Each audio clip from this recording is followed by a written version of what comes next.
নমস্কাৰ। আজি আমি এই ভিডিঅ'ত অসমৰ লোকসংস্কৃতিত কৃষি সম্বন্ধীয় লোকবিশ্বাসৰ বিষয়ে আলোচনা কৰিম। আমাৰ সমাজত কৃষি সম্বন্ধীয় বহুতো অনুষ্ঠান পালন কৰা হয়।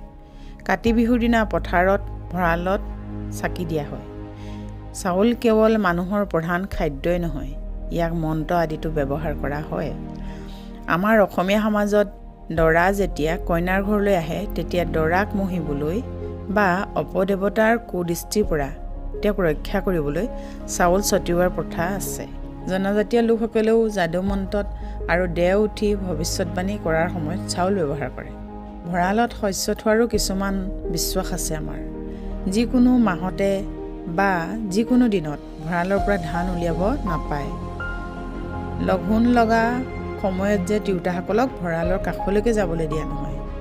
খেতিৰ ওপৰত নিৰ্ভৰ কৰা সমাজে পানীৰ বাবে প্ৰাকৃতিক শক্তিসমূহক প্ৰাৰ্থনা কৰে। বৰষুণ নমাবলৈ বা বন্ধ কৰিবলৈ আমাৰ অসমীয়া সমাজত বহুতো অনুষ্ঠান মন্ত্ৰৰ প্ৰচলন আছে।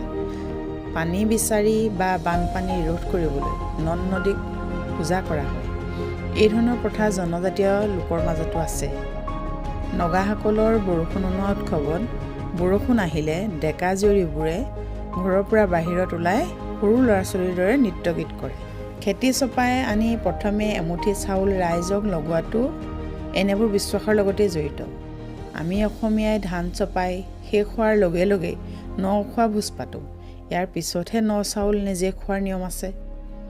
আমাৰ মাঘ বিহুটো হ'ল খেতি চপোৱাৰেই এটা উৎসৱ। এই উৎসৱত তিল, চাউল, সৰিয়হ আদি ন শস্য উৎসৰ্গা কৰি অগ্নি দেৱতাক তুষ্ট কৰা হয়। ন শস্যৰ পিঠা বনাওঁতে দেৱতা তুষ্টিৰ বাবে প্ৰথম পিঠাখন জুইত দিয়াৰো এটা নিয়ম আছে। ঘৰৰ মংগলৰ বাবে ভিক্ষাৰীকো পিঠা দান কৰা হয়। এই বিহুত গৰুকো পিঠা খুওৱা হয়।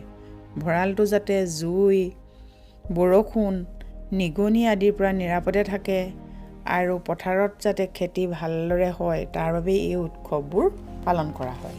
কৃষিৰ সা সঁজুলি বিশেষকৈ লোহাৰ আহিলা পাতিৰ লগত বহু বিশ্বাস জড়িত হৈ আছে। লোহাত যাদুকৰী গুণ আছে বুলি মানুহে বিশ্বাস কৰে। সেইবাবে কটাৰী, দা, বেজী, কৃষি কৰ্ম, মাছ মৰা আহিলা, তাঁতশাল আদিত ব্যৱহাৰ হোৱা লোৰ আহিলা পাতিৰ লগত মানুহৰ কিছু ধাৰণা আৰু বিশ্বাস জড়িত হৈ আছে। পৰিয়ালৰ কোনো লোকৰ মৃত্যু হ'লে ক্ৰিয়াধৰা মানুহজনৰ হাতত কিবা এটা লোৰ সঁজুলি দিয়াৰো নিয়ম আছে।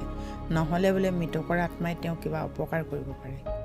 সন্তান জন্মৰ পিছত মাক আৰু কেঁচুৱাক ভূত প্ৰেতৰ পৰা ৰক্ষা কৰিবলৈ বিচনাৰ তলত এখন কাঁচি বা কটাৰী ৰখা হয়।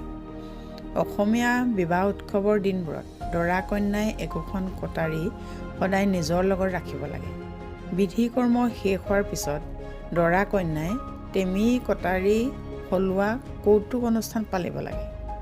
ভূত প্ৰেতৰ পৰা ৰক্ষা পাবলৈ সাধাৰণতে নিশা প্ৰায় গাঁৱলীয়া মানুহবোৰে লগত কটাৰী এখন লৈ ফুৰে। গাভৰুক কটাৰী দিয়াটো হেনো প্ৰণয়ৰ চিন, এই কথা বিহুগীতত উল্লেখ আছে। গাৰোসকলে খেতি বাতি আৰম্ভ কৰাৰ আগতে দা কটাৰীবোৰ নৃত্য গীতেৰে পূজা কৰি লয়। আজিৰ ভিডিঅ'টো আমি ইমানতে সামৰণি মাৰিছোঁ। নমস্কাৰ।